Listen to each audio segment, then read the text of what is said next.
حضرت موسیٰ علیہ السلام اللہ تعالیٰ کے بہت بڑے رسول گزرے ہیں۔ آپ پر توریت شریف نازل ہوئی۔ ان کی قوم جنہیں اس وقت یہودی کہا جاتا ہے، انہیں بنی اسرائیل کی ہدایت اور نجات کا کام آپ کے سپرد ہوا۔ قرآن پاک میں آپ کا بار بار ذکر آتا ہے، اس لیے اس قصے کو کھول کر بیان کرنا چاہیے۔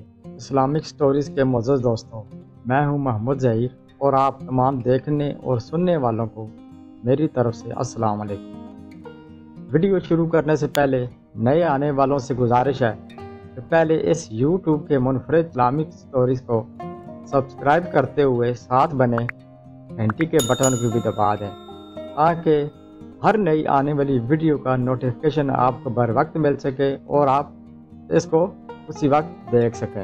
شکریہ۔ حضرت ابراہیم علیہ السلام کے ساتھ وہ سن چکے ہیں۔ حضرت ابراہیم علیہ السلام کے دو بیٹے بہت مشہور ہوئے، حضرت اسماعیل علیہ السلام اور حضرت اسحاق علیہ السلام۔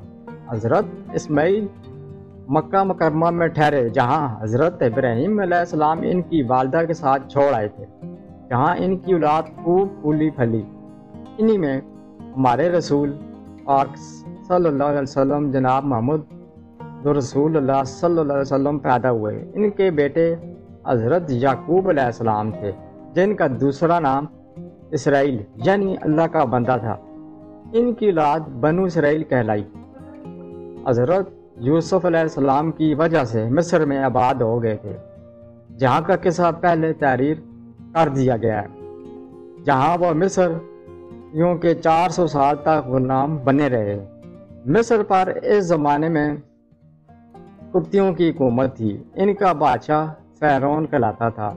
یہ بنو اسرائیل پر اس طرح کے ظلم کرتا تھا۔ اللہ تعالیٰ نے رحم فرمایا اور بنو اسرائیل کی ہدایت اور آزادی کے لیے حضرت موسیٰ علیہ السلام کو پیدا کیا۔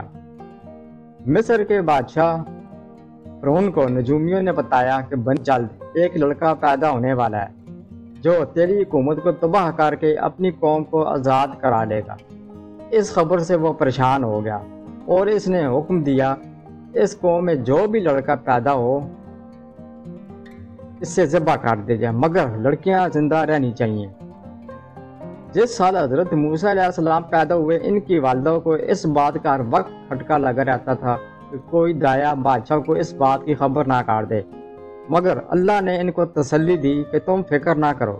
جب بھید کھل جانے کا خطرہ زیادہ ہو گیا تو انہوں نے اللہ کے حکم سے انہیں ایک صندوق میں بند کر کے دریا میں ڈال دیا۔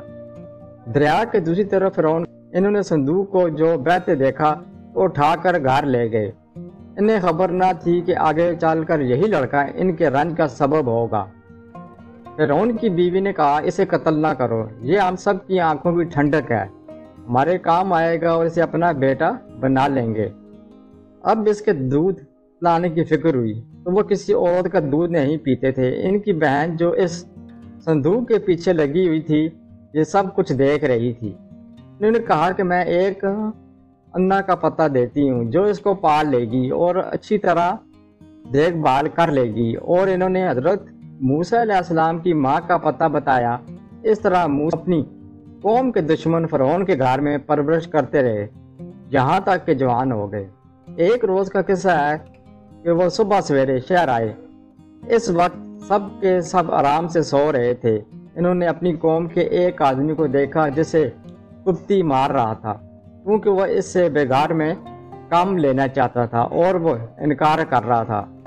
حضرت موسیٰ علیہ السلام سے اپنی قوم کی ذلت برداشت نہ ہو سکی اور اس کی مدد کے لیے مجبور ہو گئے۔ انہوں نے اس کے گھونسا مارا کہ اس کی جان نکل گئی۔ اس کا مرنا تھا کہ حکومت میں کھلبلی مچ گئی۔